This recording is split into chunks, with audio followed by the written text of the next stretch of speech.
Bismillahirrahmanirrahim. Assalamualaikum warahmatullahi wabarakatuh. Alhamdulillahirabbil alamin. Wa bihi nasta'in ala umurid dunya waddin. Wassalatu wassalamu ala asyrafil anbiya'i wal mursalin nabiyyina Muhammad wa ala alihi wa sahbihi ajma'in wa man ihtada bihuda wattaba atharahu ila yaumiddin. Rabbi shrah li sadri wa yassir li amri wahlul 'uqdatam min lisani yafqahu qawli. Allahumma inna nas'aluka ilman nafi'a wa rizqan thayyiba wa amalan mutaqabbala. Ayyuhal ikhwah wal akhwat, kaum muslimin wal muslimat yang semoga senantiasa dirahmati dan diberkahi oleh Allah Subhanahu wa ta'ala. Tak henti-hentinya kita senantiasa bersyukur kepada Allah Subhanahu wa ta'ala atas segala limpahan nikmat-nikmatnya yang Allah Subhanahu wa ta'ala curahkan kepada kita. Nikmat-nikmat yang tak terhitung jumlahnya. Wa in ta'uddu nikmatallahi la tuhsuha. Andaikan kalian menghitung nikmat Allah Subhanahu wa ta'ala, kalian tidak akan sanggup untuk menghitungnya. Saking banyaknya nikmat Allah Subhanahu wa ta'ala kepada kita. Lebih-lebih setelah 2 tahun pandemi ini, begitu terasa nikmat-nikmat Allah Subhanahu wa ta'ala kepada kita. Kita masih diberikan kesempatan oleh Allah Subhanahu wa ta'ala untuk bernafas. Kita diberi kesempatan oleh Allah Subhanahu wa ta'ala untuk beraktivitas, diberi kesehatan, kekuatan, dan kemudahan oleh Allah Subhanahu wa ta'ala. Nikmat yang sangat mahal yang sering kita lupakan. Nikmatani mahbunun fihima katsiru minan nas, as-sihhatu wal farah. Nabi SAW mengatakan ada 2 nikmat yang seringkali manusia tertipu dengannya, tidak memanfaatkannya dengan sebaik-baiknya. Nikmat sehat dan nikmat waktu luang. Oleh karenanya, ayyuhal ikhwah wal akhwat, mengingatkan diri kami pribadi dan kepada kita semuanya, mari kita senantiasa mensyukuri nikmat Allah Subhanahu wa ta'ala dengan syukur yang sebenarnya. Syukur dengan hati kita, syukur dengan lisan kita, dan syukur dengan anggota badan kita. Syukur dengan hati kita dengan mengakui bahwa semua nikmat yang kita peroleh semata-mata datangnya dari Allah Subhanahu wa ta'ala saja. Bukan karena kehebatan kita, bukan karena kejeniusan kita, bukan karena harta dan tahta kita, tetapi karena anugerah dan kasih sayang Allah Subhanahu wa ta'ala kepada kita. Wa ma bikum min nikmatin faminallah.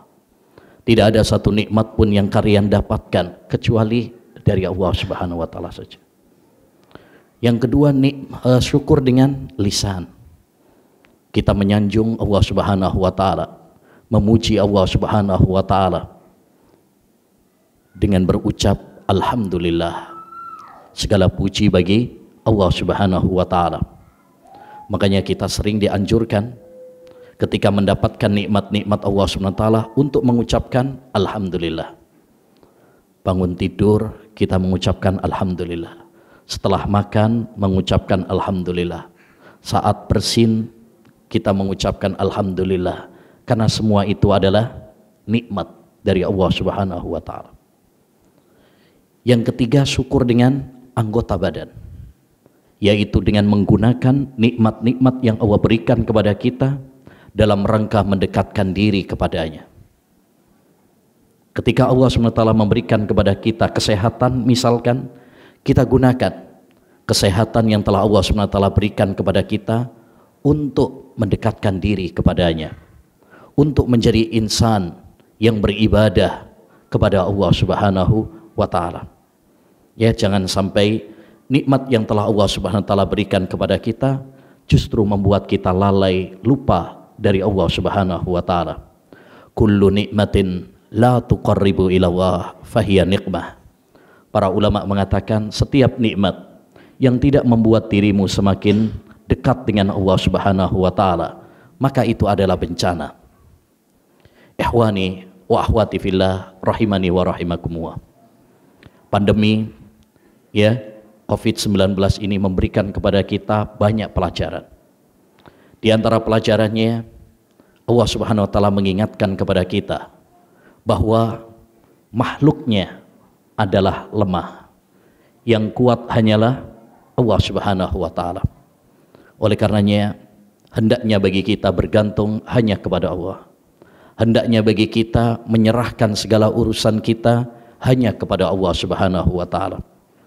Ya ayyuhan nas, antumul fuqara'u ila Allah, wallahu huwal ghaniyyul hamid. Wahai sekalian manusia, kalian adalah orang-orang yang fakir kepada Allah Subhanahu wa taala, butuh kepada Allah Subhanahu wa taala. Lemah. Yang kuat hanyalah Allah Subhanahu wa taala. Lihat, baru dikasih satu virus kecil saja, semuanya sudah kalang kabut. Semuanya udah pusing 7 keliling. Untuk mengingatkan kepada hamba bahwa tidak pantas bagi mereka sombong di hadapan Allah Subhanahu wa taala. Di antara pelajaran penting juga dari pandemi ini, mengingatkan kepada kita agar kita ingat selalu kematian. Nabi SAW bersabda, aksiru dzikra hadimil ladzat. Perbanyaklah oleh kalian mengingat penghancur kelezatan. Lihat dan perhatikan betapa banyak saudara-saudara kita, betapa banyak tetangga kita, betapa banyak kerabat kita, betapa banyak guru kita di masa pandemi ini diambil nyawanya oleh Allah Subhanahu wa taala. Maka ini pelajaran penting bagi kita agar kita senantiasa mengingat kematian. Kita tidak boleh lalai, tidak boleh lupa bahwa semua kita pasti akan mati. Kemanapun kita bersembunyi, kemanapun kita berlari, kematian pasti akan menjemput kita. Kullu nafsin dha'iqatul maut. Setiap yang bernyawa pasti akan mati. Itu adalah suatu kepastian yang tidak bisa ditawar-tawar lagi. Ya, orang yang cerdas adalah orang yang senantiasa mengingat akhirat, mengingat kematian, dan mempersiapkan bekalnya untuk setelah kematian. Nabi SAW pernah ditanya, ayyul mu'minina akyas? Wahai Rasulullah, siapa orang beriman yang paling cerdas? Aksaruhum dzikran lil maut wa aksaruhum istidadan lima ba'da. Orang mukmin yang paling cerdas adalah orang yang senantiasa mengingat kematian dan mempersiapkan bekalnya untuk setelah kematian. Di antara pelajaran penting dari pandemi ini, mengajarkan kepada kita tentang pentingnya menjaga persaudaraan, ukhuwah Islamiyah di antara kita. Kita saling bersinergi, kita saling bahu-membahu, saling tolong-menolong antara satu dengan yang lain. Lihat di masa-masa pandemi, banyak ya solidaritas yang begitu nampak. Orang yang kaya membantu yang lemah, para dokter membantu pasien, demikian juga ya sinergi antara pemerintah dengan ulama, antara masyarakat dengan masyarakat yang lainnya. Begitulah orang-orang yang beriman, hendaknya saling membantu antara satu dengan yang lain. Masalul mu'minina fi tawaduhim wa tarahumihim wa ta'atufihim kamasalil jasadil wahid idza istaqa minhu udhun tada'alahu sa'iral jasad. Perumpamaan orang-orang yang beriman dalam cinta dan kasih sayang mereka seperti satu jasad. Jika ada salah satu anggota tubuh mereka yang sakit, yang terluka, maka sekujur tubuhnya merasakan panas. Ya, kalau kaki kita kena paku, yang terasa sakit bukan kaki saja, tapi seluruh badan terasa panas, nggak bisa tidur. Ya, maka ini hendaknya bagi kita bukan hanya pas pandemi saja kita tingkatkan ukhuwah Islamiyah di antara kita. Ya, di Di antara pelajaran penting juga, pandemi mengajarkan kepada kita untuk senantiasa mensyukuri nikmat-nikmat Allah. Nikmat sehat, nikmat waktu luang, nikmat ta'lim, hadir dalam majelis ilmu. Ya, kita ingat masih awal-awal, nggak boleh ada ta'lim.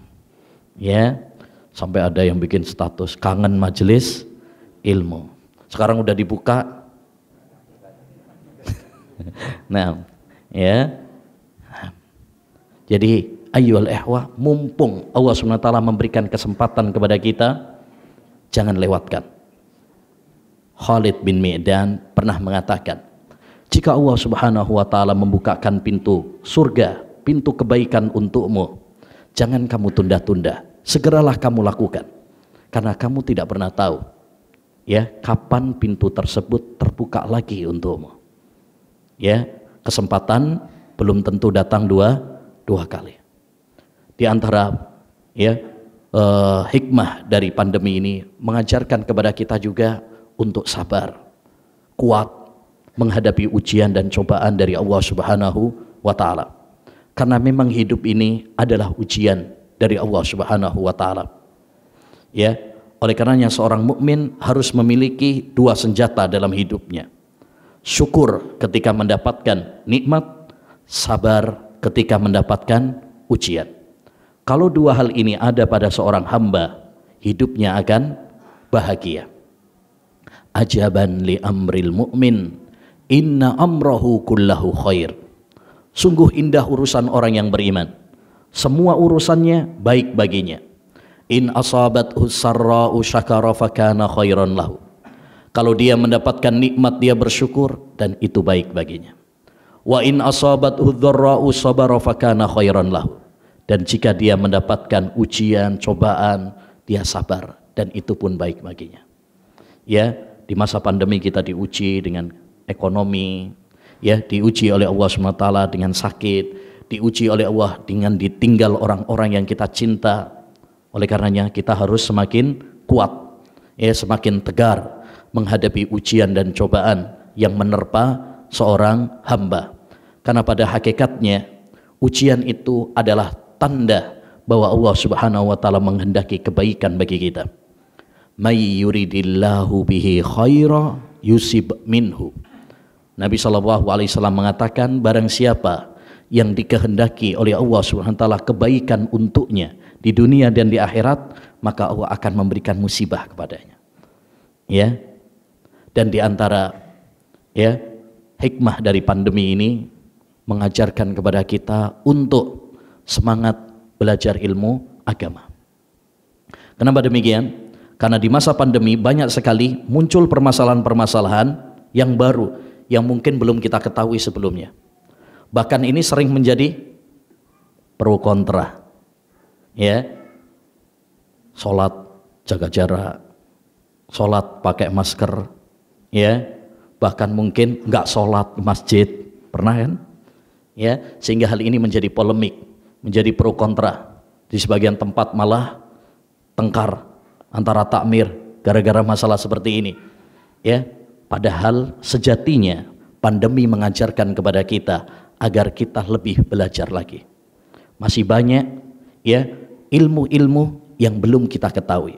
Semakin kita mendalami, semakin akan terasa bahwa kita adalah orang yang bodoh dan sedikit ilmunya. Benar kata seorang ulama, al-ilmu salah satu ashbar.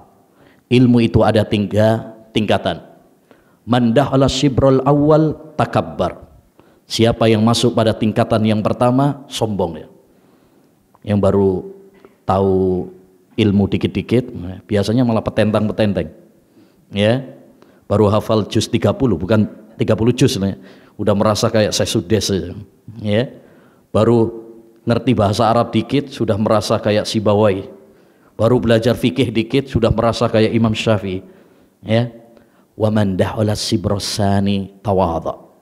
Kalau dia masuk pada tingkatan yang kedua, dia akan tawadhu, merendah. Wa man dakhala sibrosalis alima annahu la ya'lamu syai'a.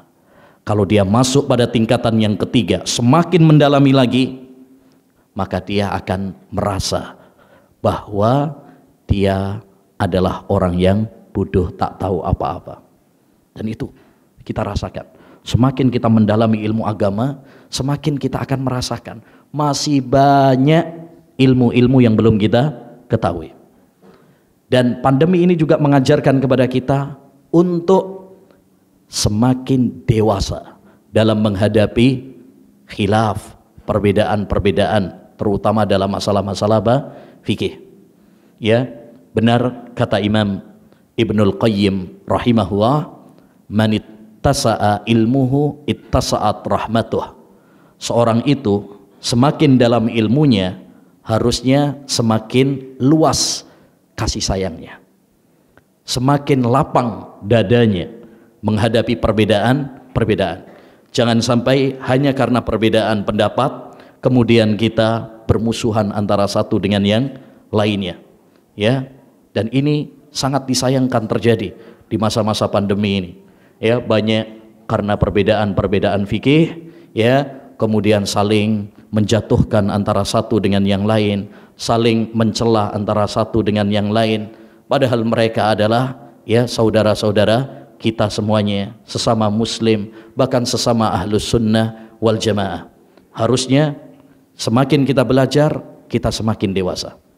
Ya, benar kata Qatadah bin Di'amah As-Sadusi rahimahullah, seorang tabi'in yang mulia, ya, man lam ya'rifil khilaf lam yashumma anfuhul fik. Siapa yang tidak mengetahui perbedaan pendapat di kalangan para ulama, berarti hidungnya belum mencium bau fikih. Ya, harusnya kita berlapang dada, semakin dewasa. Tidak semua perbedaan mengharuskan kita bermusuhan. Tidak semua perbedaan mengharuskan kita, ya, harus bermusuhan. Karena perbedaan itu sudah ada sejak dulu. Bahkan antara Abu Bakar dan Umar kadang berbeda. Ya, antara Imam Syafi'i dengan Imam Ahmad kadang berbeda. Antara Imam Malik dengan Imam Syafi'i kadang juga berbeda. Syekh bin Baz, Syekh Albani, Syekh Utsaimin kadang juga berbeda. Tapi mereka saling mencintai antara satu dengan yang lain. Ikhwani wa akhwati fillah rahimani wa rahimakumullah. Intinya hendaknya bagi kita mengambil pelajaran dari pandemi ini, ya. Di antara pelajarannya, mari kita terus bersemangat dalam ngaji ilmu agama, ya. Hadiri kajian-kajian ilmiah, ya, yang sudah offline sudah ada, ya, untuk menguatkan iman, mencarger iman, ya. Karena kita butuh kepada majelis-majelis ilmu untuk melembutkan hati kita, untuk menambah iman kita, ya.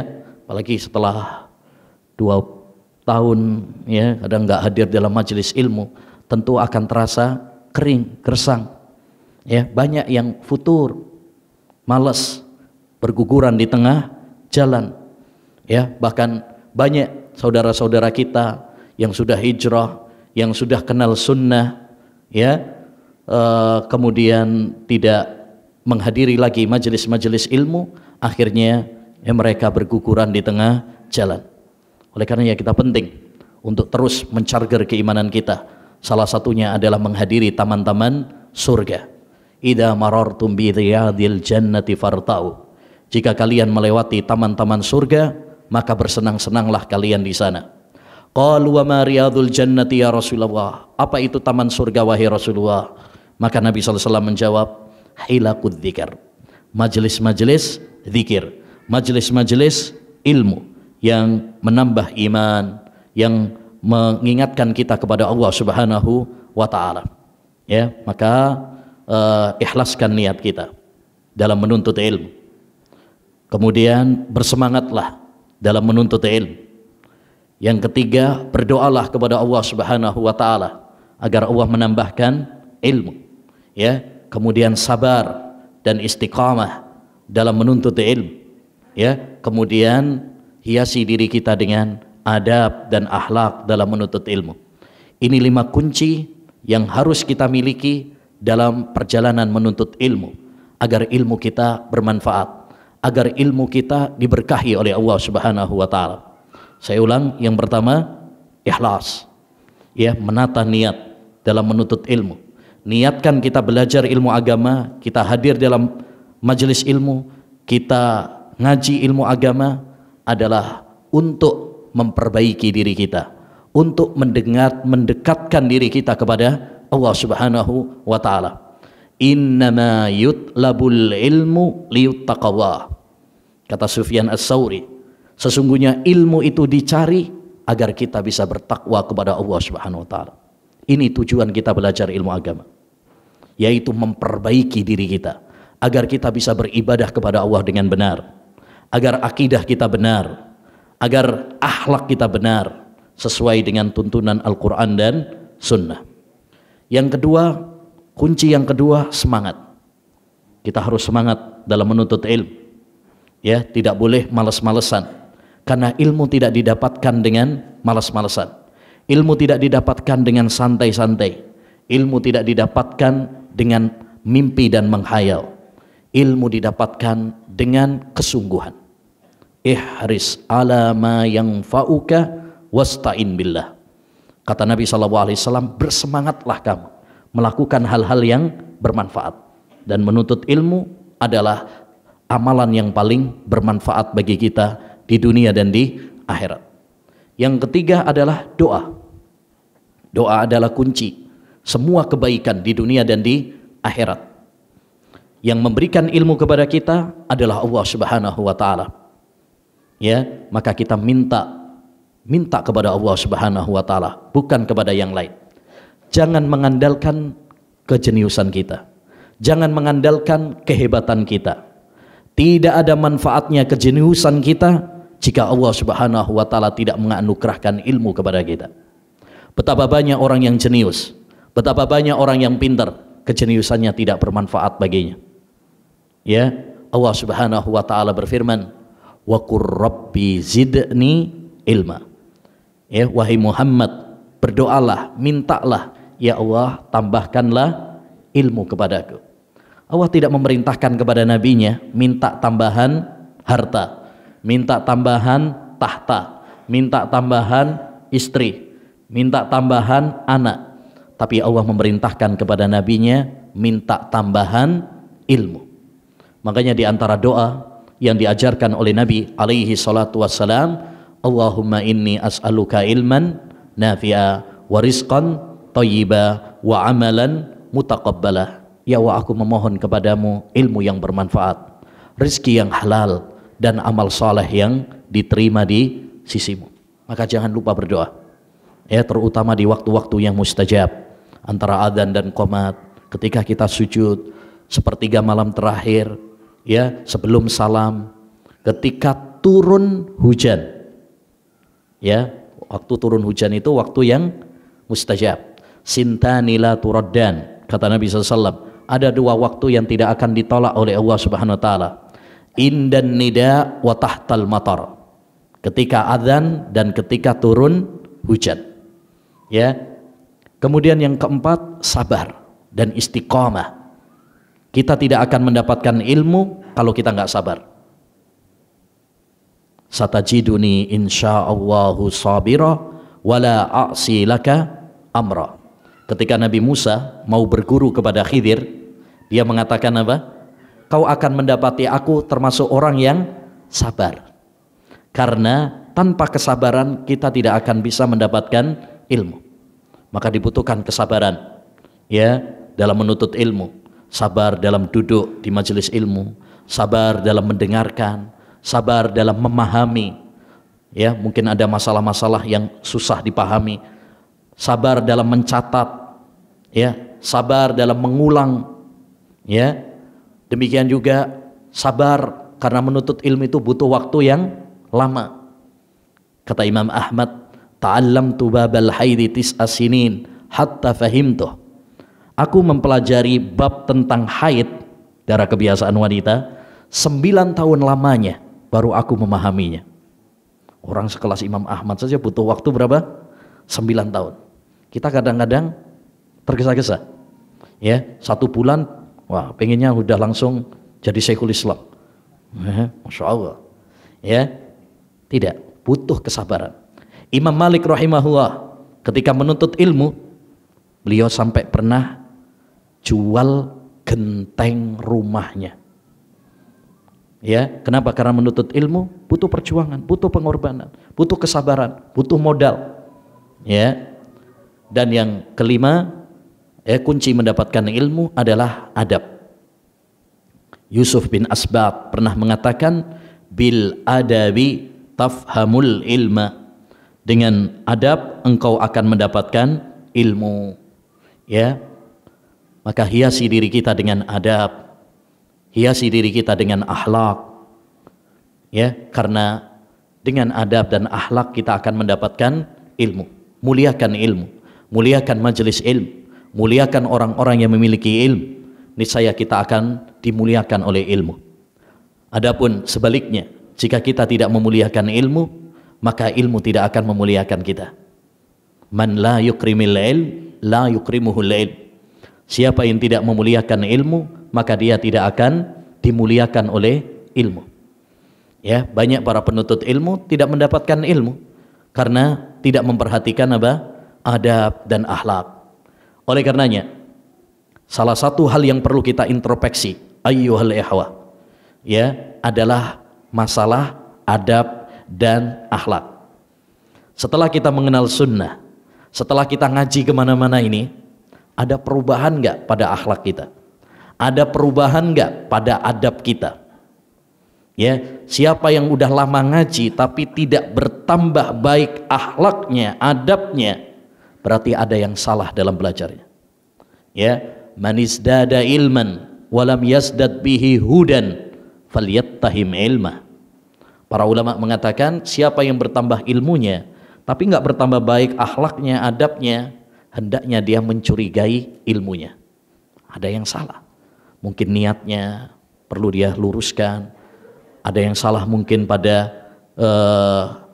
majelis kajiannya, gurunya, atau metode dia belajar, atau yang lainnya.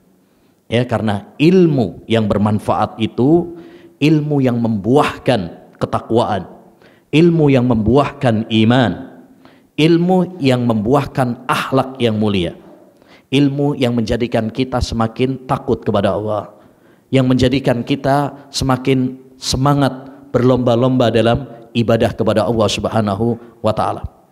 Kullu ilmin la yazidul imana quwwatan wa thabatan fahuwa madhul.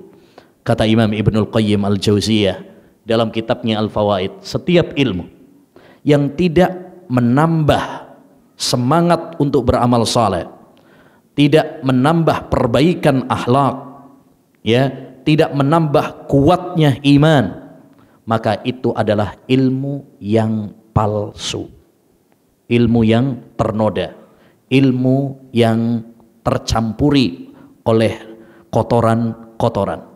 Ya, makanya ayyuhal ikhwah, hendaknya bagi kita untuk mengintrospeksi diri kita dalam menuntut ilmu ini. Ikhwani wa akhwati fillah rahimani wa rahimakumullah. Pada kesempatan yang berbarakah ini insyaallah taala kita akan mengkaji salah satu tema dengan judul bagaikan kapal Nabi Nuh. Ini bukan tentang cerita tentang Nabi Nuh, ya, tapi ini adalah suatu judul yang diambil dari ucapan Imam Malik rahimahullahu ta'ala, gurunya Imam Syafi'i, Imam Darul Hijrah, tatkala beliau mengatakan as-sunnatu kasafinatin Nuh, man raqibaha naja wa man lam yarkabha ghariqa. Kata Imam Malik rahimahullah, sunnah Nabi itu bagaikan kapalnya Nabi Nuh. Siapa yang menaikinya, dia akan selamat. Dan siapa yang tidak menaiki kapal tersebut, maka dia akan tenggelam. Jadi judulnya bahas tentang apa? Tentang sunnah Nabi Sallallahu Alaihi Wasallam, bukan tentang cerita Nabi Nuh. Ini adalah sebuah perumpamaan yang digambarkan oleh Imam Malik rahimahullahu ta'ala, yang menggambarkan kepada kita bahwa siapapun yang berpegang teguh dengan sunnah Nabi Sallallahu Alaihi Wasallam, maka dia akan selamat di dunia dan di akhirat. Oleh karenanya para ulama salaf seperti Imam Az-Zuhri pernah mengatakan al-i'tisamu bis sunnati najah. Berpegang teguh dengan sunnah Nabi itu adalah keselamatan. Siapa yang ingin selamat dari kesesatan, selamat dari penyimpangan, maka hendaknya dia berpegang teguh dengan sunnah Nabi sallallahu alaihi wasallam. Terutama ayyuhal ikhwah di zaman kita sekarang, zaman yang penuh dengan fitnah, fitnah syubhat, fitnah syahwat. Kalau kita tidak berpegang teguh dengan sunnah Nabi sallallahu alaihi wasallam, maka kita akan hancur dan binasa. Kita tidak akan selamat dari gelombang dan badai fitnah yang menghantam. Ya, Nabi SAW jauh-jauh hari sebelum detik-detik kematiannya memberikan wasiat perpisahan kepada kita, sebuah pesan yang membuat ya hati para sahabat bergetar, sebuah pesan yang membuat mata para sahabat saat itu meneteskan air mata. Ya, Nabi SAW berpesan, "Faman ya'is minkum ba'di fasayarah tilafan katsira fa'alaikum bisunnati wa sunnatil khulafa'ir rasyidin al-mahdiyyin adzu 'alaiha bin nawajid." Siapapun di antara kalian yang hidup setelah kematianku nanti, ya, maka dia akan mendapati perselisihan yang banyak, fitnah-fitnah yang banyak, perpecahan, perselisihan. Lalu apa pesan Nabi? Maka hendaknya bagi kalian berpegang teguh dengan sunnahku dan sunnah khulafa'ur rasyidin al-mahdiyyin, ya ini sunnahnya para sahabat, pemahaman salafus saleh, ya, gigitlah dengan gigi geraham. Maksudnya bagaimana? Gigit sunnah Nabi dan sunnah para sahabat dengan gigi geraham. Apa Sahih Bukhari, Sahih Muslim digigit gitu? Ya. Maksudnya kata para ulama, ini adalah kata kiasan. Ketika kita berpegang teguh dengan sunnah Nabi itu harus dengan kuat. Sebagaimana orang kalau gigit pakai gigi geraham itu apa? Kuat. Coba kalau kita gigit, ya, terus pakai gigi geraham itu kuat. Ya, ditarik nggak copot. Tapi kalau pakai gigi depan, nah rompal ya, copot, gampang. Ya, jadi ketika terjadi fitnah-fitnah, Nabi SAW sudah berpesan kepada kita, pegang erat-erat sunnahku dan sunnah para sahabatku, niscaya kalian akan selamat. Dan harus kenceng, harus kuat. Kenapa demikian? Karena orang yang berpegang teguh dengan sunnah Nabi SAW akan mendapatkan tantangan, ujian. Banyak orang yang mencibir, membuli, ya, ngomongin macam-macam. Mungkin dibilang Wahabi, dibilang kadrun, dibilang radikal, dibilang ketinggalan zaman, kepanjiran, ya, teroris, ninja, macam-macam udah. Nggak usah dikubris. Al-mutamassiku bisunnati yawma idin kal qabidi alal jamar. Nabi SAW mengatakan, orang yang berpegang teguh dengan sunnahku di akhir zaman bagaikan memegang bara api. Panas memang, tapi harus apa? Kuat. Ya, harus sabar. Ya, harus tegar. Nggak usah ya baper dengan omongan orang. La tazalu ta'ifatun min ummati zahirina 'alal haqq la yadhurruhum man khadhalahum wala man khalafahum hatta ya'tiya amruha. Akan senantiasa ada sekelompok dari umatku yang tetap tegar di atas sunnahku, tidak membahayakan mereka, orang yang mencemooh mereka, orang yang memusuhi mereka, sampai datang kepada mereka keputusan Allah Subhanahu wa ta'ala. Ya, artinya mereka nggak peduli dengan omongan orang. Kenapa? Karena yang mereka cari adalah ridha Allah Subhanahu wa ta'ala. Kita yang kita cari ini adalah ridha Allah Subhanahu wa ta'ala, surga Allah Subhanahu wa ta'ala. Ya, bukan pujian manusia.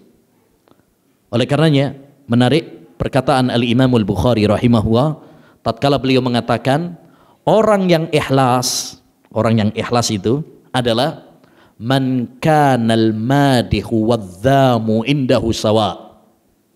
Manakala orang yang memuji dan membuli dia sama aja. Artinya dia nggak terpengaruh. Dipuji ya dia tetap, ya dibully dia juga tetap. Karena apa? Yang dia cari bukan komentar orang. Yang dia cari adalah ridha Allah Subhanahu wa taala. Ikhwani wa akhwati fillah rahimani wa rahimakumullah. Hidayah sunnah adalah hidayah yang sangat mahal harganya. Siapa yang diberi hidayah oleh Allah Subhanahu wa taala dengan sunnah Nabi sallallahu alaihi wasallam, berarti dia telah mendapatkan hidayah yang sangat mahal harganya. Al-Imam Abul Aliyah pernah mengatakan, qad an'ama Allahu alayya bi ni'matain la adri ayyuhuma a'dham. Allah Subhanahu wa taala memberikan kepada saya dua nikmat. Saya tidak tahu mana di antara dua nikmat tersebut yang lebih besar bagi saya. Karena dua-duanya apa? Nikmat yang sangat mahal harganya. An hadani lil Islam walam yaj'alni haruriya. Yang pertama, hidayah tatkala Allah Subhanahu wa taala menjadikan saya seorang muslim. Kita diberi petunjuk menjadi orang Islam, itu nikmat hidayah yang luar biasa. Karena hanya Islam satu-satunya agama yang diterima oleh Allah Subhanahu wa taala. Innad dina indallahil Islam. Sesungguhnya agama di sisi Allah hanyalah Islam. Wa may yabtaghi ghairal islami dinan fala yuqbala min wa huwa fil akhirati minal khasirin. Siapa yang mencari agama selain agama Islam gak diterima, dan dia termasuk orang-orang yang merugi di akhirat nanti. Ya, alhamdulillah kita diberi nikmat hidayah Islam. Karena dengan Islam mendekatkan kita menuju surga Allah Subhanahu wa taala. Adapun orang-orang yang tidak mendapatkan hidayah Islam, maka mereka akan masuk neraka. Walladzi nafsi biyadihi la yasma'u bi ahadun min hadhil ummah yahudiyyun aw nasrani summa la yu'minu bima ji'tu bihi illa kana min ashabin nar. Kata Nabi sallallahu alaihi wasallam dalam riwayat Bukhari Muslim, demi zat yang jiwaku berada di tangannya, yaitu Allah Subhanahu wa taala, tidak ada seorang pun dari umatku ini yang mendengar tentang ajaran yang aku bawa, baik dia Yahudi ataupun Nasrani, kemudian dia tidak beriman dengan ajaranku, dengan Islam yang aku bawa ini, kecuali dia akan masuk neraka. Makanya salah ya pemahaman semua agama sama, ya paham liberal yang mengatakan bahwa semua agama sama. Bagaimana disamakan antara agama yang mentauhidkan Allah Subhanahu wa taala ya dengan agama yang beribadah kepada selain Allah Subhanahu wa taala, bahkan agama yang menuhankan hewan. Ya, sebagian agama ibadahnya sama ya sapi, kadang ya ada yang menuhankan kera, ular. Itu di India ada yang ya Tuhannya apa? Kera, ya, ular. Bahkan ada yang nyembah setan. Bahkan maaf, di sana itu ada yang nyembah dzakar. Bagaimana kemudian disamakan dengan orang yang beribadah hanya kepada Allah SWT? Ini pemikiran yang najis, kotor, ya, yang bertentangan dengan sendi-sendi agama, prinsip-prinsip agama Islam. Ini nikmat yang pertama. Nikmat yang kedua, walam yaj'alni haruriya. Tatkala Allah Subhanahu wa taala tidak menjadikan saya termasuk bagian dari harura. Harura artinya khawarij. Nisbat kepada sebuah tempat perkumpulan orang-orang khawarij tatkala mereka memberontak sahabat Ali bin Abi Thalib. Dan itu adalah ya kelompok yang sangat berbahaya sampai sekarang ini. Kelompok yang suka mengkafirkan kaum muslimin, menghalalkan darah kaum muslimin, ya, suka ngebom, ya, atau bom bunuh diri dan sebagainya. Ini adalah paham-paham khawarij. Ya, kata sahabat Abu Aliyah, termasuk nikmat yang sangat agung tatkala Allah tidak menjadikan saya sebagai orang Khawarij, tetapi menjadikan saya termasuk ahlus sunnah wal jamaah, ahlul hadis. Ini nikmat yang sangat besar yang harus kita syukuri. Qul bifadlillahi wa birahmatihi fabidzalika falyafrahu huwa khairum mimma yajma'un. Katakanlah, dengan karunia dan rahmat Allah Subhanahu wa taala hendaknya mereka bergembira. Karena sesungguhnya itu jauh lebih baik dari apa yang mereka kumpulkan berupa dunia. Nikmat Islam dan nikmat sunnah lebih baik daripada dunia yang dimiliki oleh seorang hamba. Ya, karena dengan Islam dan sunnah ini akan mengantarkan kepada kita kepada kesuksesan yang sesungguhnya, kebahagiaan yang sesungguhnya, yaitu surga. Ingat bahwasanya kesuksesan yang sesungguhnya, kesuksesan yang hakiki bukan sukses dunia, harta, tahta, wanita, bukan. Tapi kesuksesan yang sesungguhnya manakala seorang hamba diselamatkan oleh Allah dari neraka dan dimasukkan oleh Allah ke surga. Faman zuhziha 'anil nar wa udkhilal jannata faqad faz wa mal hayatud dunya illa mata'ul hurur. Kata Allah Subhanahu wa taala, barang siapa yang diselamatkan oleh Allah Subhanahu wa taala dari neraka dan dimasukkan oleh Allah ke surga, dialah orang yang sukses. Dan tidaklah kehidupan dunia ini melainkan kesenangan yang menipu. Ya, apa artinya kita memiliki harta yang melimpah, jabatan yang tinggi, ya, popularitas, terkenal, tapi sejengkal tanah pun di surga tidak ada jatah sedikit pun bagi kita. Padahal surga luasnya seluas langit dan bumi. Ya. Nah, ikhwani wa akhwati fillah rahimani wa rahimakumullah. Sunnah secara bahasa artinya adalah at-tariqah, jalan. Ya, sunnah secara bahasa artinya adalah at-tariqah. Dan kalimat sunnah sering digunakan oleh para ulama untuk 3 penggunaan. Ya, 3 penggunaan. Yang pertama bermakna hadis. Sunnah bermakna hadis. Kalau diiringkan dengan Al-Quran. Misalkan ya, dalilnya dari Al-Quran dan sunnah, maksudnya hadis. Ya. Yang kedua adalah sunnah artinya lawan kata dari wajib. Ya, lawan kata dari wajib. Artinya dia sesuatu yang bukan wajib. Seperti misalkan sholat rawatib hukumnya sunnah. Artinya dia nggak wajib. Dia dianjurkan, tapi nggak sampai derajat wajib. Ya, siapa yang melakukannya dapat pahala, nggak melakukannya nggak dapat dosa. Penggunaan yang ketiga adalah ini yang kita maksud di sini adalah ya lawan kata dari bid'ah.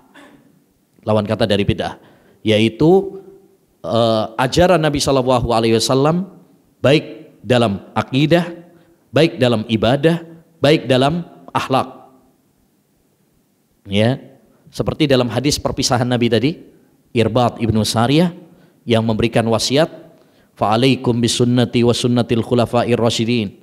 Hendaknya kalian berpegang teguh dengan sunnahku dan sunnah khulafa'ur rasyidin. Kemudian wa iyyakum muhdatsatil umur. Hati-hati kalian dari perkara yang baru dalam agama, yakni perkara-perkara bid'ah.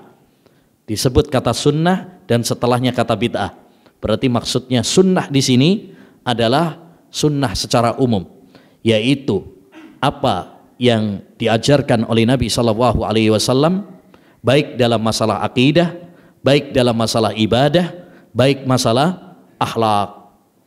Ya. Oleh karenanya Al-Imam Ibnu Rajab Al-Hambali ketika mendefinisikan as-sunnah ya dalam syarah hadis tersebut, yaitu dalam kitabnya Jami'ul Ulum wal Hikam, kitab yang menjelaskan tentang kitab Arba'in Nawawi.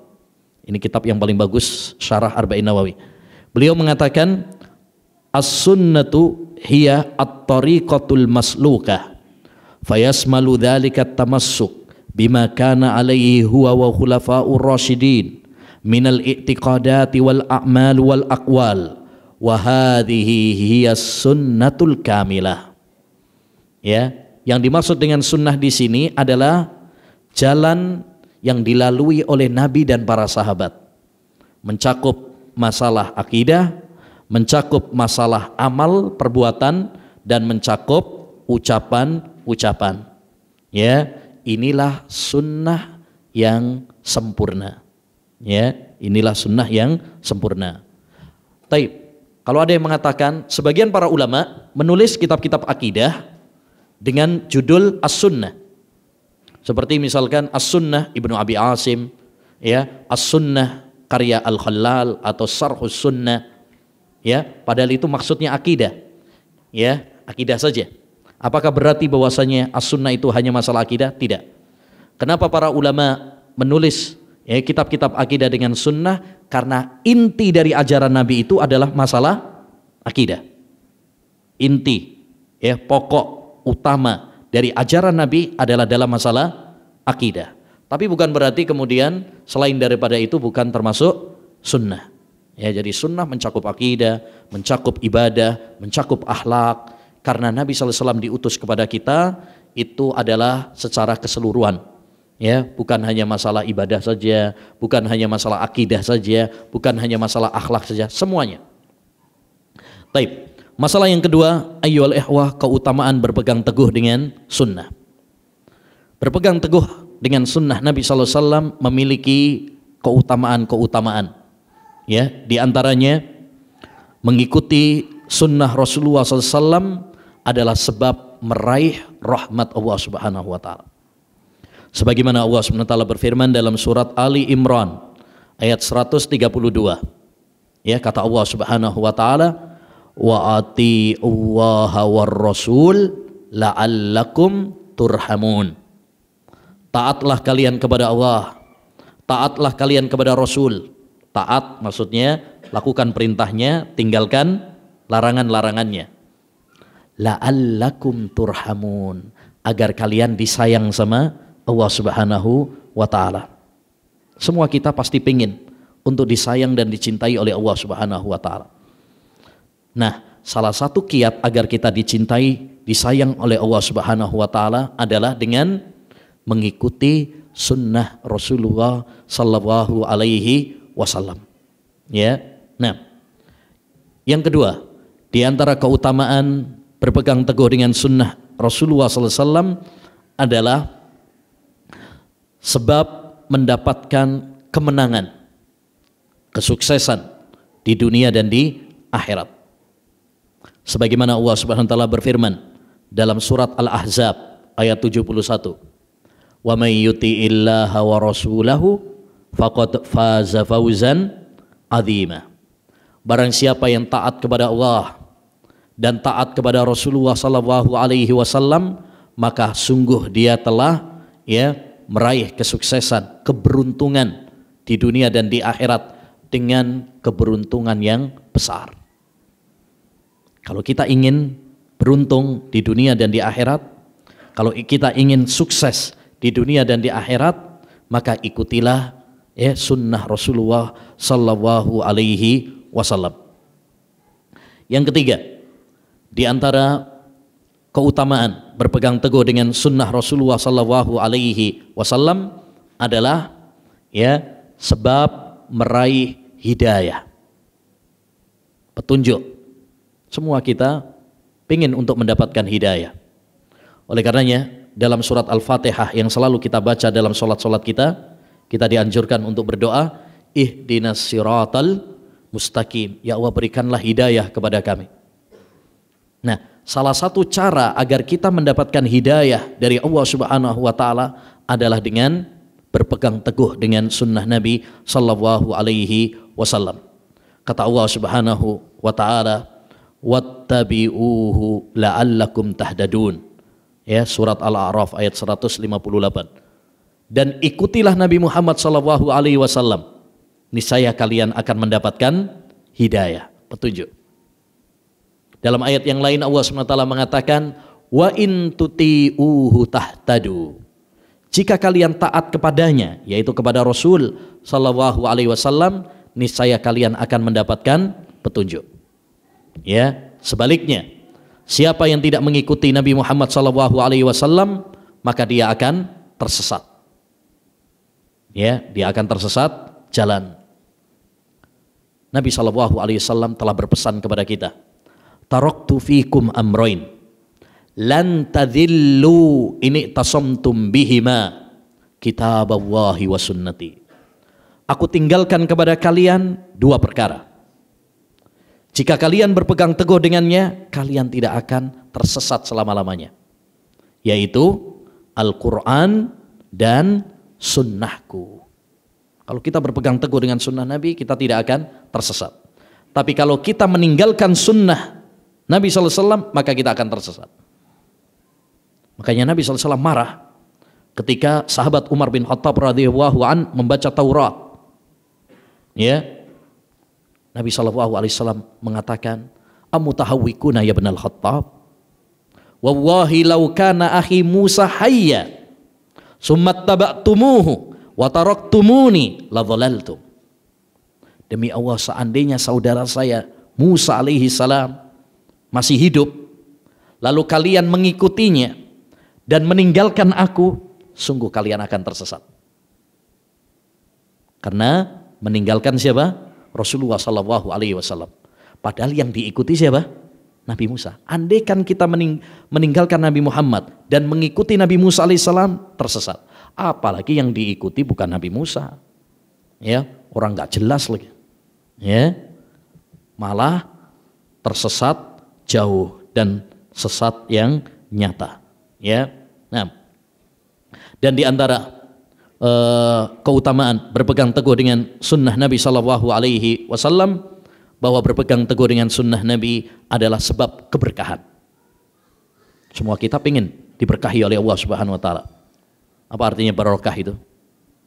Barokah bukan berkat lah ya. Ya. Barokah al-khairul katsir ad-daim, kebaikan yang banyak dan terus menerus. Itu barokah. Kita pingin semuanya diberkahi, ilmu kita, usia kita, rezeki kita, keluarga kita. Makanya setiap kali kita bertemu dengan saudara kita, kita dianjurkan untuk mendoakan Assalamualaikum warahmatullahi wabarakatuh. Itu ada doa keberkahan itu. Ya, ada doa keberkahan. Ada yang nikah, kita dianjurkan untuk mendoakan barakallahu laka wa baraka alaik wa jama'a bainakuma fi khair. Karena kita semuanya butuh keberkahan. Nah, salah satu sebab agar kita diberkahi oleh Allah Subhanahu wa taala adalah berpegang teguh dengan sunnah. Contoh sederhana, Ummu Salamah tatkala ditinggal mati oleh suaminya, yaitu Abu Salamah, ya, dia mengamalkan ajaran Nabi Shallallahu Alaihi Wasallam, doa, ya, ketika terkena musibah. Nabi Shallallahu Alaihi Wasallam mengajarkan apa? Kalau kena musibah, Allahumma jurni fi musibati wa ahlif li khairan minha. Ya Allah, berikanlah aku pahala pada musibahku ini dan gantikanlah untukku yang lebih baik darinya. Tatkala dia mengamalkan hadis ini, ya, dia mengatakan, siapa yang lebih baik daripada suami saya Abu Salamah? Dia adalah seorang sahabat Ansor yang pertama kali, ya, hijrah ke kota Madinah. Tatkala meninggal dunia, ya, Ummu Salamah ngomong seperti itu. Kemudian dia mengamalkan hadis ini. Ternyata diganti oleh Allah Subhanahu wa taala dengan yang lebih baik dari suaminya. Siapa? Rasulullah SAW. Ya, inilah keberkahan kalau kita mengikuti sunnah Nabi Shallallahu Alaihi Wasallam. Oleh karenanya, yakinlah kalau kita mengamalkan sunnah Nabi Shallallahu Alaihi Wasallam, disitulah keberkahan bagi kita. Semakin kita berpegang teguh dengan sunnah Nabi, semakin banyak barokah yang akan kita dapatkan dalam hidup kita. Ya, Kalau kita ingin menginginkan keberkahan, maka hendaknya bagi kita berpegang teguh dengan sunnah Nabi Sallallahu Alaihi Wasallam. Taib. Di antara keutamaan berpegang teguh dengan sunnah Nabi Sallallahu Alaihi Wasallam juga adalah selamat dari siksa kubur. Kita tahu bahwa siksa kubur itu ada, dan ini di antara akidah Ahlussunnah wal Jamaah. Dan fitnah kubur, pertanyaan dua malaikat Munkar dan Nakir kepada orang yang sudah mati, itu ada. Dan ini juga termasuk akidah Ahlussunnah wal Jamaah yang harus kita yakini. Adzabul qabri haq. Adab kubur itu apa? Benar adanya. La yungkiruhu illa dhalun mudhil, kata Imam Ahmad. Tidak ada yang mengingkarinya kecuali orang yang sesat dan menyesatkan. Ya, ada sebagian yang nggak percaya dengan siksa kubur ya. Kayak kelompok Mu'tazilah atau ahli filsafat atau Hizbut Tahrir, nggak percaya dengan adanya siksa kubur. Ya, dan ini sudah dibantah oleh para ulama kita. Taib. Dan kita tahu bahwa di antara pertanyaan, kisi-kisi pertanyaan sudah dibocorkan oleh Nabi, kisi-kisinya. Ini ujian tapi sudah bocor ini kisi-kisinya. Ada 3 pertanyaan yang akan ditanyakan oleh malaikat. Man rabbuk, man nabiyyuk, ma dinuk. Apa agamamu? Siapa Rabbmu? Siapa nabimu? Dan apa agamamu? 3 pertanyaan yang sangat penting. Kayaknya mudah, tapi wallahu a'lam jawabnya. Ya. Inilah kenapa Syekh Muhammad bin Abdul Wahhab menulis kitab Salasatul Usul, 3 landasan utama. 3 landasan utama itu adalah buku yang ditulis untuk sebagai persiapan bekal menjawab pertanyaan ini. Makanya itu penting, termasuk kitab akidah yang sangat penting untuk dikaji. Ya, kaji. Kenapa? Supaya Allah memudahkan bagi kita untuk menjawab pertanyaan tersebut. Kita aja kalau mau ujian, anak-anak kalau mau ujian persiapan. Mau ujian PNS persiapan. Ya, ini mau ujian yang sesungguhnya, yang nggak ada pengulangannya. Ya, kalau kita gagal di ujian ini, gagal selanjutnya. Ya, oleh karenanya hendaknya bagi kita mempersiapkan diri. Nah, salah satu pertanyaannya tadi adalah man nabiyyuk, siapa nabimu? Ya, dan ini diwujudkan menjawabnya kalau kita beriman kepada Nabi, mengikuti Nabi, membenarkan Nabi SAW, dan tidak beribadah kecuali dengan apa yang disyariatkan oleh Nabi Muhammad SAW. Orang-orang yang beriman akan dimudahkan untuk menjawab. Dia akan mengatakan, Rabbku adalah Allah, Nabiku Muhammad, agamaku adalah Islam. Tapi orang-orang munafik, ya, orang-orang kafir, mereka mengatakan, la adri, aku nggak ngerti. Aku mendengar orang ngomong begini, saya ikut-ikutan aja. Taib. Dan di antara keutamaan berpegang teguh dengan sunnah Nabi Sallallahu Alaihi Wasallam, bahwa berpegang teguh dengan sunnah Nabi adalah tiket menuju surga Allah Subhanahu Wa Taala. Sebagaimana kata Nabi alaihi salatu wassalam, kullu ummati yadkhulunal jannah illa man aba. Setiap umatku akan masuk surga, kecuali orang yang gak mau masuk surga, enggan masuk surga. Ya, para sahabat nanya karena aneh, masa ada orang gak mau masuk surga? Waman ya'ba ya Rasulullah, siapa yang gak mau masuk surga itu wahai Rasul? Ya, kok aneh banget gitu ya, ada orang gak mau masuk surga. Kata Nabi, man ata'ani dahulal jannah wa man asani faqad aba. Siapa yang taat kepadaku, ya, melaksanakan perintah-perintahku, menjauhi larangan-laranganku, nurut manut sama aku, maka dia akan masuk surga. Dan siapa yang maksiat kepadaku, berarti dia gak mau masuk surga, enggan masuk surga. Jadi salah satu kiat agar kita masuk surga ayyuhal ikhwah adalah dengan ya berpegang teguh kepada sunnah Nabi, mengikuti sunnah Nabi Sallallahu Alaihi Wasallam. Ya, Makanya Nabi sering ya mengingatkan kepada kita agar taat kepadanya. Bahkan kata Imam Ahmad, di dalam Al-Quran itu ada sekitar 60 ya perintah yang menunjukkan kepada kita agar kita mengikuti Rasulullah SAW. Ya, dan ada satu faedah penting yang disebutkan oleh Syekh Saleh Al-Syekh, bahwa intisari dakwah semua Nabi ada pada 4 poin. Intisari semua dakwah para Nabi itu terhimpun dalam 4 hal. 1, tauhid. Semua Nabi mengajak umatnya untuk mentauhidkan Allah Subhanahu wa Ta'ala. Yang kedua adalah ya taat kepada Rasul. Semua Nabi mengajak umatnya agar mentaati Rasul yang diutus kepada mereka.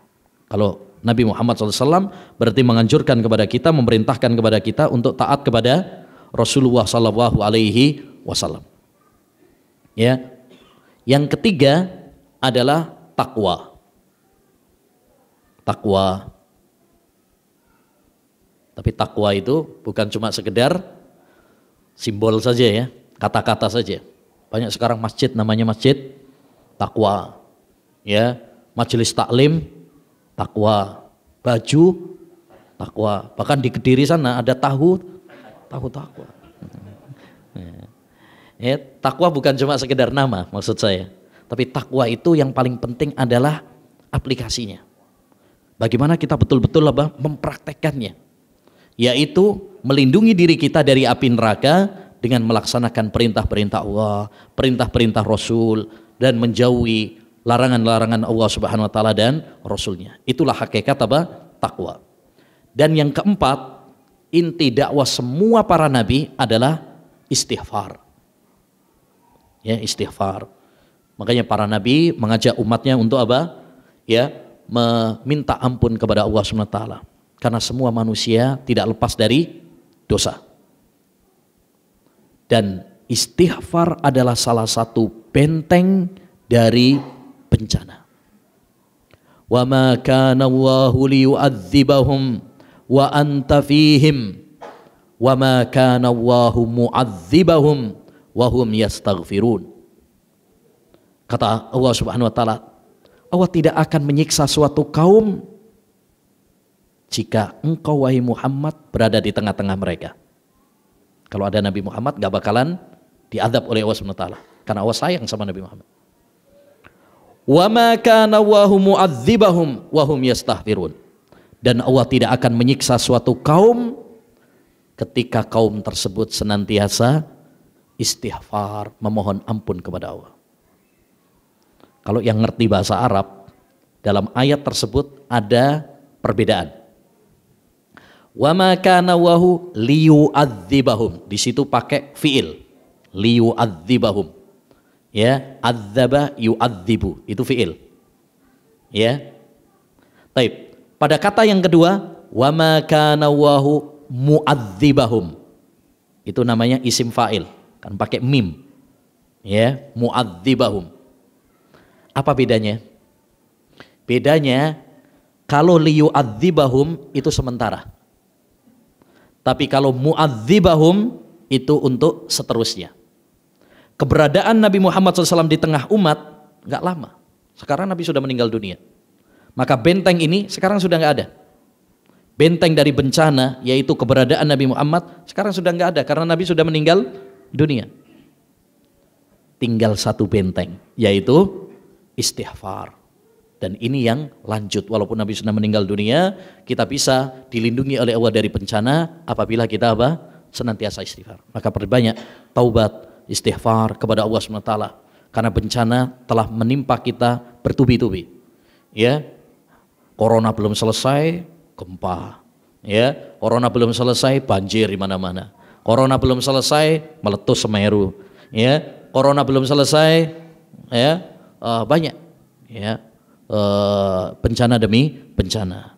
Oleh karenanya, ayolah ikhwah, satu faedah penting yang hendaknya bagi kita untuk mengingatnya, bahwa adanya bencana harus menjadikan kita mengambil pelajaran, yaitu harus lebih baik, lebih dekat dengan Allah Subhanahu wa taala.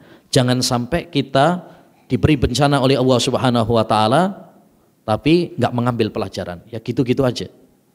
Hanya menganggap ini bencana alam, faktor alam. Ya, tidak mengambil pelajaran. Musibatun tuqbiluka 'ala Allah khairun min nikmatin tunsika anillah. Syekhul Islam Taimiyah pernah mengatakan, musibah yang mendekatkan dirimu kepada Allah Subhanahu wa taala jauh lebih baik daripada nikmat yang membuat engkau lalai dari Allah. Jangan sampai kita udah diuji oleh Allah dengan berbagai bencana tapi kita tetap larut, ya, bergelimang di dalam kelalaian. Sampai kapan? Ya, kata Allah Subhanahu wa taala, falaula idza ja'ahum ba'suna tadarra'u walakin qasat qulubuhum wa zayyana lahumus syaitanu ma kanu ya'malu. Andaikan tatkala datang kepada mereka peringatan kami. Kita sudah banyak peringatan-peringatan. Andaikan tatkala datang kepada mereka peringatan kami, mereka bersimpuh di hadapan Allah, bertobat kepada Allah Subhanahu wa taala, tentu itu lebih baik bagi mereka. Tetapi sayang, hati mereka keras dan setan menghiasi perbuatan mereka, menganggap bahwasanya perbuatan mereka itu apa? Baik. Ya. Nah, selanjutnya ayolah ikhwah, ya. Setelah kita mengetahui keutamaan berpegang teguh kepada sunnah, maka perlu kita ketahui juga bahaya kalau kita menyelisihi sunnah. Kita menyelisihi sunnah. Ini yang disebut oleh metode para ulama dengan metode targhib wa tarhib. Kita memberi kabar gembira, tapi kemudian setelah itu memberi apa? Ancaman. Agar seorang tetap dalam pertengahan, roja wal khauf. Ya, berharap dan takut kepada Allah Subhanahu wa taala. Allah Subhanahu wa taala mengancam orang-orang yang menyelisihi sunnah Nabi sallallahu alaihi wasallam. Ya, dalam surat An-Nisa ayat 115. Allah Subhanahu wa taala berfirman, "Falyahdharil ladzina yukhalifuna an amrih an tusibahum fitnatun aw yusibahum adzabun alim." Hendaknya takut kepada Allah Subhanahu wa taala orang-orang yang menyelisihi sunnah Nabi Muhammad sallallahu alaihi wasallam. Takut kalau fitnah menimpa mereka dan takut kalau azab yang pedih menimpa kepada mereka. Ini ayat yang mengancam kita semuanya, jangan sampai kita menyelisihi sunnah Rasulullah sallallahu alaihi wasallam. Karena Allah ancam dengan fitnah. Allah ancam dengan turunnya azab kepada kita. Pernah ada seorang datang kepada Imam Malik rahimahullahu taala. Dia bertanya, "Ya Imam Aba Abdillah, min aina uhrim?" Dari mana saya apa? Ihram. Dia dari Madinah. Tanya, saya ihramnya dari mana? Mikotnya. Mikot penduduk Madinah mana? Dzul Hulaifah. Ya, Dzul Hulaifah. Taib. Maka Imam Malik mengatakan, ihramlah dari Dzul Hulaifah. Min haitsu ahrama Rasulullah sallallahu. Karena disitulah Rasulullah dulu apa? Ihram. Memulai ihramnya. Ihram itu artinya niat masuk dalam haji dan umrah. Ya, taib. Orang tersebut ngeyel. Udah nanya, dijawab ngeyel lagi ya. Ya. Tapi saya ingin, kata dia, saya ingin ihram dari Masjid Nabawi. Ya, dari Masjid Nabawi. Maka Imam Malik mengingatkannya, la taf'al inni akhafu alaika fitnah. Jangan lakukan itu. Aku khawatir kamu akan terkena apa? Fitnah. Jangan kamu lakukan. Ya. Orang tersebut menjawab, wa ayyu fitnatin? Ya, innama hiya amtarun. Fitnah apa yang kamu khawatirkan wahai imam? Toh itu hanya sekedar beberapa meter saja jaraknya. Karena memang jaraknya antara Masjid Nabawi dengan Dzul Khulaifah, Mikot Dzul Khulaifah, atau orang kita biasanya bilangnya Bir Ali, itu gak jauh, hanya sekitar 15-an menit lah kalau pakai naik mobil, gak jauh. Ya, maka Imam Malik mengatakan, wa ayyu fitnatin a'zam min annaka tara annaka tasbiku Rasulullah sallallahu alaihi wasallam.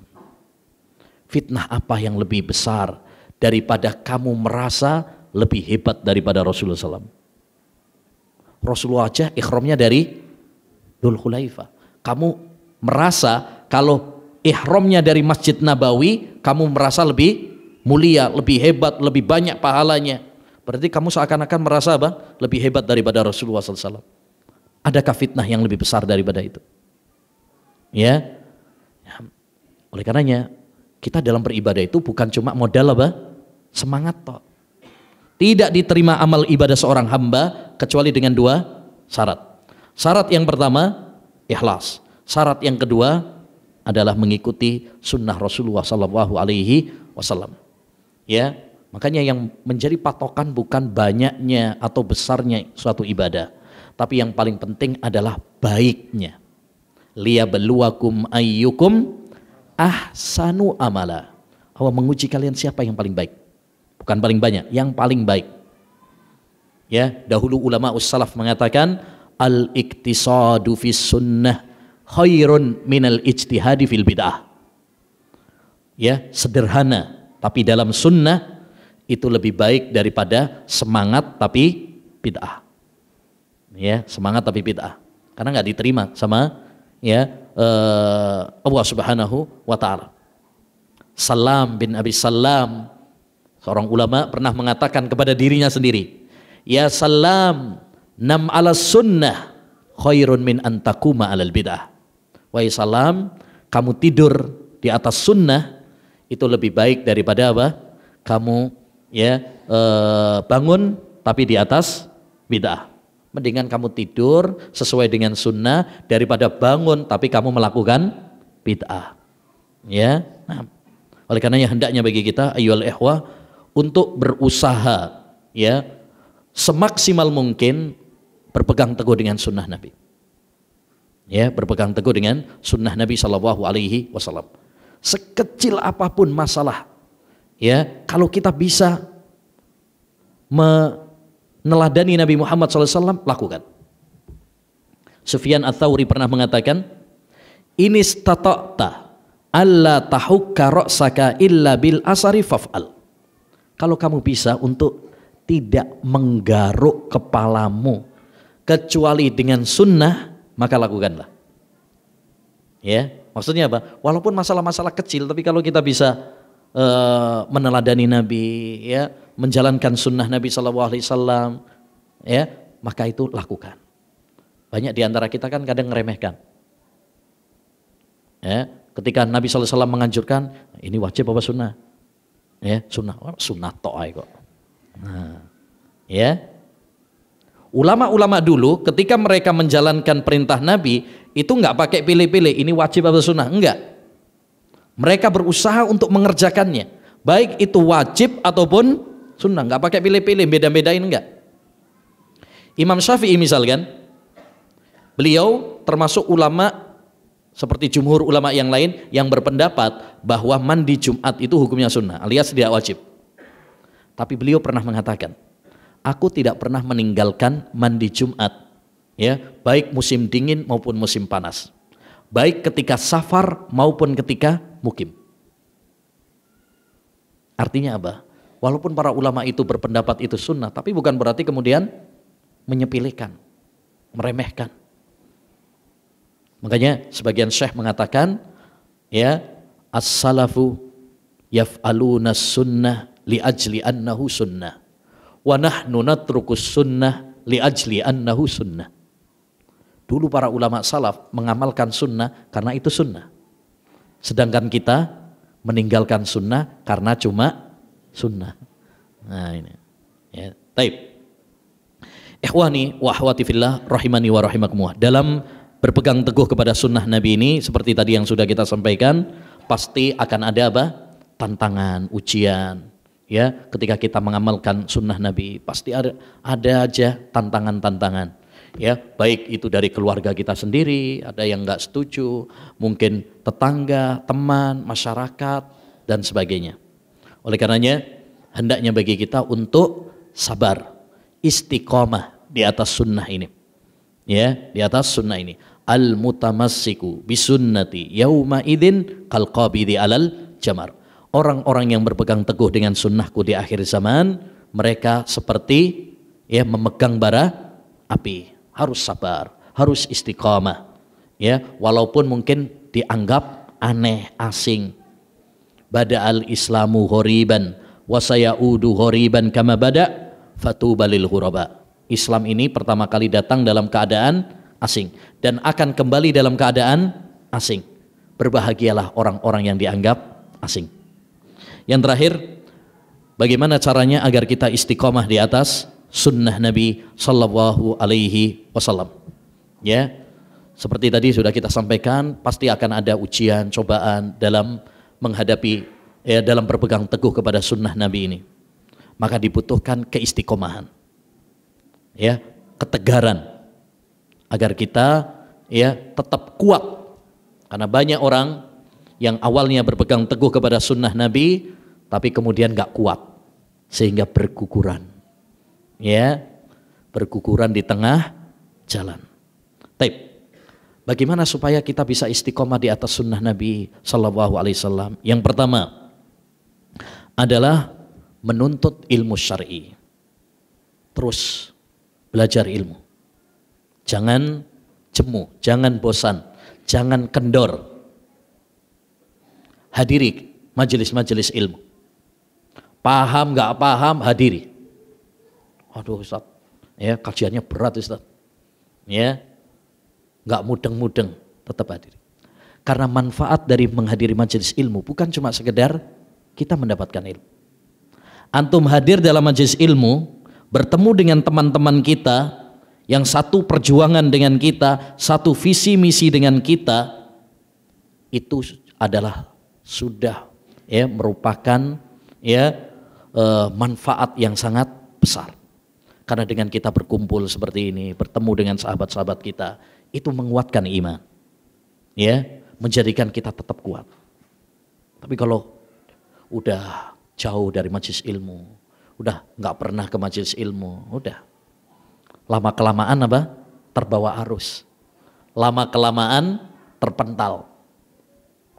Dan ini banyak,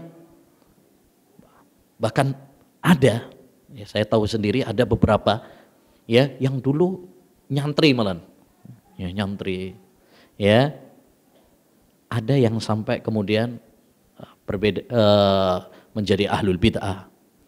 Lebih parah lagi, ada yang dahulu sudah pakai cadar, murtad dari agama Islam. Maka kita tidak boleh untuk merasa apa? Aman. Ya, tetap ngaji ilmu agama sampai maut menjemput kita. Wa'bud rabbak hatta ya'tiyakal yakin. Beribadalah kepada Rabbmu sampai kematian datang kepadamu. Menuntut ilmu adalah ibadah. Dan finish ibadah adalah sampai mati. Ma'al mahbarah ilal makbarah. Moto Imam Ahmad. Bersama tinta sampai ke liang kubur. Yang kedua, ya, di antara kiat agar kita istiqomah di atas sunnah adalah doa. Perbanyak doa agar Allah Subhanahu wa taala memberikan keistiqomahan kepada kita. Karena Allah Subhanahu wa taala yang membolak-balik hati manusia. Qulubul ibadi baina usbu'in min asabi'ir rahman yuqallibuha kaifa sya'. Ya. Hati manusia itu dalam jari jemari Allah Subhanahu wa taala. Allah yang membolak-balik. Maka kita tidak boleh merasa, "Wah, saya sudah kokoh. Saya sudah kuat, udah lama ngajinya." Ya. Nabi Muhammad SAW saja, ya, Allah berfirman, "Walaula an sabbatnaka laqad kitta tarkanu ilaihim." Wahai Muhammad, andaikan bukan karena kami yang menguatkan dirimu, kau akan condong kepada orang-orang kafir. Kenapa Nabi Muhammad bisa tegar? Karena Allah yang menguatkan. Itu Nabi Muhammad. Bagaimana dengan kita? Makanya Nabi SAW mengajarkan kepada kita doa, Allahumma ya muqallibal qulub, sabbit qalbi ala dinik. Ya Allah, zat yang membolak-balik hati hamba. Ya, tetapkanlah hati hamba di atas ketaatan kepadamu. Ini doa yang sering diulang-ulang oleh Nabi. Padahal Nabi udah dijamin masuk surga, dijamin diampuni dosa-dosanya oleh Allah SWT. Tapi beliau terus berdoa. Ya, maka hendaknya bagi kita untuk senantiasa berdoa kepada Allah Subhanahu wa taala. Ya, terutama di waktu-waktu yang mustajab. Yang ketiga, ini penting sekali. Cari teman yang baik. Ya, teman yang baik, lingkungan yang baik. Karena pengaruh teman, pengaruh lingkungan itu luar biasa. Betapa banyak orang berubah gara-gara apa? Ya, salah pergaulan. Al-mar'u ala dini khalilihi falyandur ahadukum man yukhalil. Seorang itu berdasarkan agama temannya. Maka hendaknya dia melihat, hendaknya dia memperhatikan, hendaknya dia selektif dengan siapa dia berteman. Ya, termasuk teman hidup. Ya, cari istri, cari suami, ya, harus selektif. Termasuk cari guru, harus selektif. Dulu disebutkan oleh Imam Az-Zahabi rahimahullahu taala dalam biografi Imran bin Hittan. Imran bin Hittan ini dulunya awalnya ulama Ahlus Sunnah. Ulama ini. Artinya udah pinter dia. Bukan baru-baru ngaji gitu, bukan. Ya, bukan sembarangan, bukan kaleng-kaleng. Ini udah ulama ini. Awalnya. Kemudian dia terfitnah dengan seorang wanita namanya Hamnah. Masih anak pamannya. Dia cantik, ya, tapi berpemahaman Khawarij. Khawarij yang suka mengkafirkan kaum muslimin, menghalalkan darah kaum muslimin, ya, mencaci Ali bin Abi Thalib dan sebagainya. Udah ditegur sama teman-teman yang lain. Wahai Imran, kau seorang ulama, masa mau nikah sama akhwat Khawarij? Sudah diingatkan, tapi dia apa? Namanya udah fitnah, ya. Terfitnah sama wanita, repot, angel ya, kalau sudah terfitnah. Ya, dia bilang, saya akan menikahinya dan akan mengentaskannya dari paham Khawarij. Nah, tapi ternyata dia yang berubah. Dulunya ulama Ahlus Sunnah setelah menikah sama wanita Khawarij berubah menjadi Khawarij. Bahkan dia melantunkan syair-syair memuji Ibnu Muljim yang membunuh Ali bin Abi Thalib dan mencela sahabat Ali bin Abi Thalib. Itu siapa? Imran bin Hittan. Yang tadinya ulama Ahlus Sunnah berubah menjadi Khawarij. Karena salah teman. Ya, salah cari istri. Lucunya Imran ini orangnya hitam, pendek. Istrinya cantik. Ya, pada malam pertama dia mengatakan, insya Allah kita calon penduduk surga. Kenapa? Ya, istrinya yang bilang, kita akan menjadi penduduk surga. Karena engkau mendapatkan nikmat dan bersyukur, dan saya mendapatkan musibah dan saya sabar. Istrinya dapat musibah nih, dapat suami hitam ini, tapi sabar katanya. Ya, suaminya dapat istri cantik, ya, bersyukur. Ya, dengan syukur dan sabar akan meraih surga. Baik. Jadi peran teman ini sangat penting sekali. Makanya kita cari teman-teman yang baik, teman-teman yang bisa menggandeng tangan kita menuju surga Allah SWT, mengingatkan kita kepada akhirat, ya, memperkuat iman. Kalau kita salah diingatkan, penting. Termasuk teman-teman di dunia maya, teman di grup WhatsApp, ya, kita harus selektif. Jangan semua grup diikuti, ya, jangan semua teman ya, dimasukkan. Karena antum kalau masuk di grup yang salah, dapatnya subhat.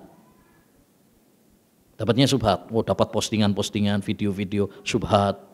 Ya. Nah, jangan bilang, wah, nanti saya filter.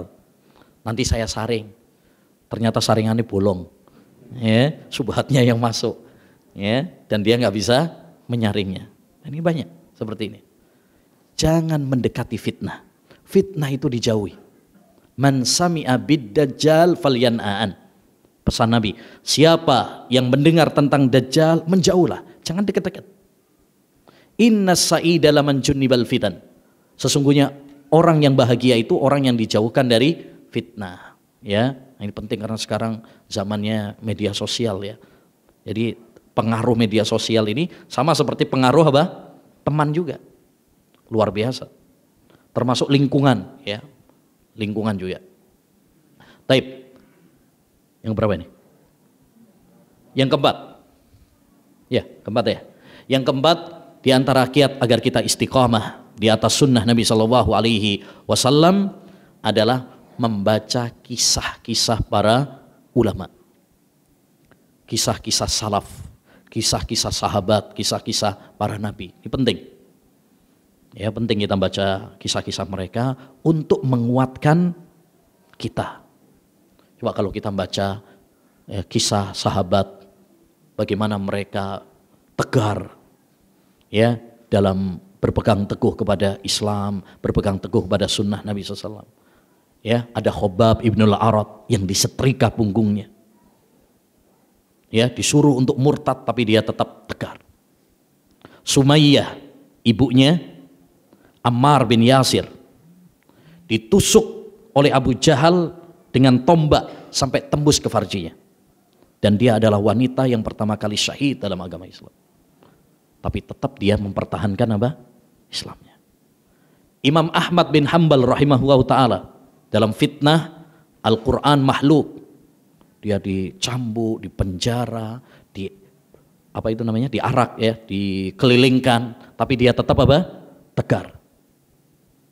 Ya, beliau sabar sehingga para ulama dahulu menjulukinya Imam Ahli Sunnah.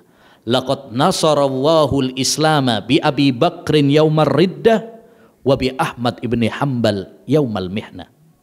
Ya, Allah menolong Islam pada zaman kemurtatan, yaitu setelah Nabi Muhammad meninggal itu kan banyak yang murtad. Allah tolong dengan Abu Bakar. Dan Allah tolong ya dengan Ahmad bin Hanbal pada saat mihnah. Mihnah itu ujian Al-Quran makhluk. Ini ujian yang sangat berat. Karena saat itu doktrin paham Mu'tazilah dijadikan sebagai undang-undang. Siapapun ulama yang tidak mengatakan Al-Quran makhluk dipenjara, dicambuk, dibunuh. Ya, tapi Imam Ahmad tetap tegar.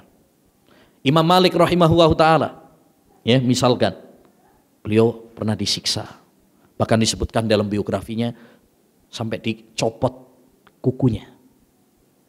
Ya, Imam Malik. Kalau kita baca kisah-kisah mereka, terus kita bandingkan dengan diri kita, gak ada apa-apanya. Kita paling banter cuma dibilangin apa? Wahabi, radikal, kadrun, ya, apalagi tinggalan zaman, ya, mbek, ya, atau macam-macam lah ya. Paling cuma gitu doang. Belum sampai pada taraf seperti sahabat atau ulama-ulama kita dahulu. Ya, kalau kita membaca kisah-kisah mereka dan membandingkan dengan keadaan sekarang, belum ada apa-apanya gitu. Segini doang mah, kecil. Jangan sampai baru dibilangin mbek, akhirnya kemudian apa? Wis cukur aja timbangannya. Timbangannya jadi omongan orang. Ya. Dan saya ingatkan untuk para ummahat ya, tolong kalau saling menguatkan. Saling menguatkan. Suami menguatkan istri, istri menguatkan apa? Suami. Harus saling bahu-membahu, saling tolong-menolong. Ya, suaminya misalkan dibilangin kayak tadi, misalkan istrinya menguatkan. Seperti dahulu peran Khadijah. Tatkala Nabi Muhammad SAW ya didustakan oleh kaumnya. Khadijah mengatakan apa? Allah tidak akan menyanyiakan kamu. Ya, karena kau adalah orang yang baik, menyambung silaturahmi, suka membantu orang. Orang seperti ini tidak akan disia-siakan oleh Allah SWT. Kuat Nabi Muhammad. Jangan malah digembosi.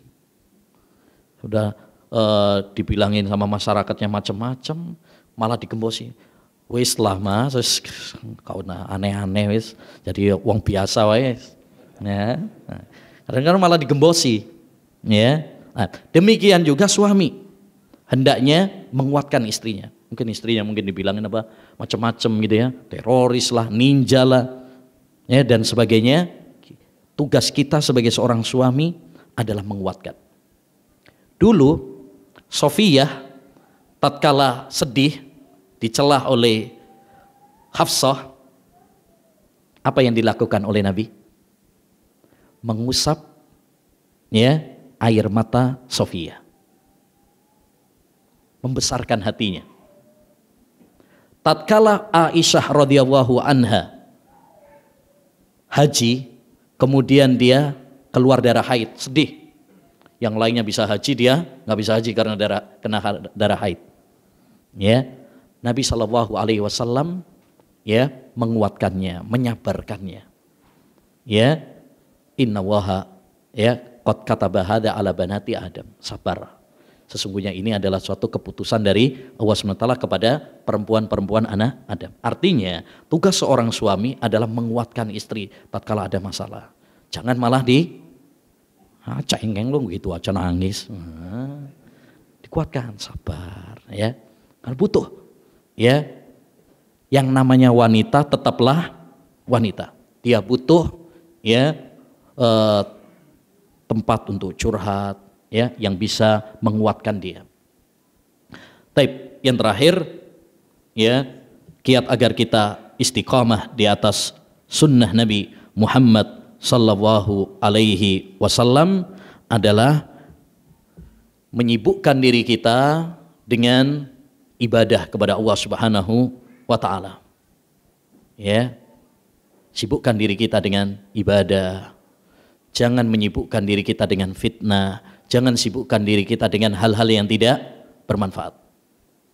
Nabi SAW bersabda, al-ibadatu fil haraj kahijratin ilayya. Hijrah, ibadah di saat kekacauan, di saat fitnah, keutamaannya seperti hijrah kepadaku. Nah, maka kalau kita ingin agar istiqomah, sibukkan diri kita dengan ibadah kepada Allah. Sibukkan dengan haji, sibukkan dengan ibadah kepada Allah SWT. Gak usah ya menyibukkan diri kita dengan fitnah-fitnah. Wah, apalagi bahas fitnah antara ulama, fitnah antara ustadz dengan ustadz, nggak usah, bukan kelas kita. Ya, mendingan kita menyibukkan dengan hal-hal yang bermanfaat. Hal-hal yang tidak bermanfaat tinggalkan. Min husni islamil mar'i tarkuhu mala yakni. Ya, termasuk kebaikan Islam seorang adalah meninggalkan hal-hal yang tidak ada manfaatnya. Ya, jangan sibukkan waktu kita dengan hal-hal yang tidak menguatkan iman kita, atau justru malah merusak iman kita. Nah, saya kira itu yang bisa kita bahas. Ya, saya kira cukup. Wis malam, waktunya tidur. Subhanakallahumma wa bihamdika asyhadu an la ilaha illa anta astaghfiruka wa atubu ilaik. Assalamualaikum warahmatullahi wabarakatuh.